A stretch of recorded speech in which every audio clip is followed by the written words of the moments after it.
వచ్చిన తర్వాత అది అలాగే కంటిన్యూ చేశాడు తప్ప అది లిఫ్ట్ చేయలే. ఇప్పుడు ఏపీ ప్రభుత్వం సిబిఐ విచారణకు ప్రభుత్వం అనుమతిస్తూ గెజిట్ అని ఏపీ గవర్నమెంట్ ఇచ్చింది. సైమల్టేనియస్లీ అనుకోకుండా మరి ఇది యాక్సిడెంట్లు అయితే నాకు అనిపించట్లా. ఒకవైపు ప్రభుత్వం ఇది అనుమతిస్తుంటే ఒకవైపు జగన్మోహన్ రెడ్డి అండ్ విజయసాయి రెడ్డి బ్రిటన్ వెళ్ళిపోవడానికి కోర్టులో పిటిషన్ వేసుకున్నారు పర్మిషన్ కోసం.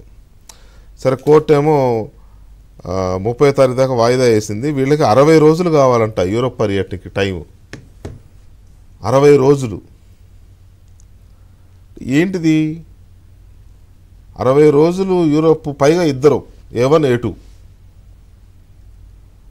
A2 ఇద్దరు యూకే వెళ్ళడం కోసం పర్మిషన్ ఇవ్వండి అని కోర్టుకు వెళ్ళారు. అదే టైంలో మనకి ఏపీ గవర్నమెంటు సిబిఐ వచ్చి ఎనీ టైం మీరు విచారణ చేసుకోవచ్చు అని ఆ గెజిట్ రిలీజ్ చేసింది. అంటే ఏంటి దాని అర్థం? ఏదో జరుగుతోంది.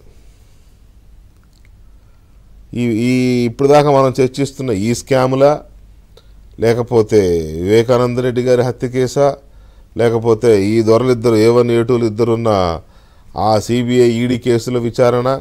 ఎందుకంటే సుప్రీంకోర్టు చాలా సీరియస్గా చెప్పింది, జగన్మోహన్ రెడ్డి అక్రమాస్తుల కేసుల విచారణ వేగవంతం చేయండి, డిశ్చార్జ్ పిటిషన్లని ఆ పిటిషన్లని ఈ పిటిషన్లని సాగదీస్తే కుదరదు, వెంటనే చేయండి అని చెప్పి 1-2 సార్లు చెప్తోంది. సో ఈ సిచ్యువేషన్లో సిబిఐకి అనుమతిస్తూ ఏపీ గవర్నమెంట్ గెజెట్ వదలడం కానీ, అదే టైంలో వీళ్ళు కోర్టుకు వెళ్ళి మేము 60 రోజులు మేము యూకే వెళ్ళాలి అంటే మరి అది ఇండైరెక్ట్గా ఎందుకు వెళ్ళాలనుకుంటున్నారో పర్మిషన్ కోరడం కానీ దేనికి సంకేతం? ఇది చాలా కీలకమైన డెవలప్మెంట్గా కనపడుతుంది మనకి ఇప్పుడు వస్తున్న బ్రేకింగ్స్. దీని మీద కొంచెం డీటెయిల్గా చర్చిద్దాం ఒక చిన్న బ్రేక్ తర్వాత.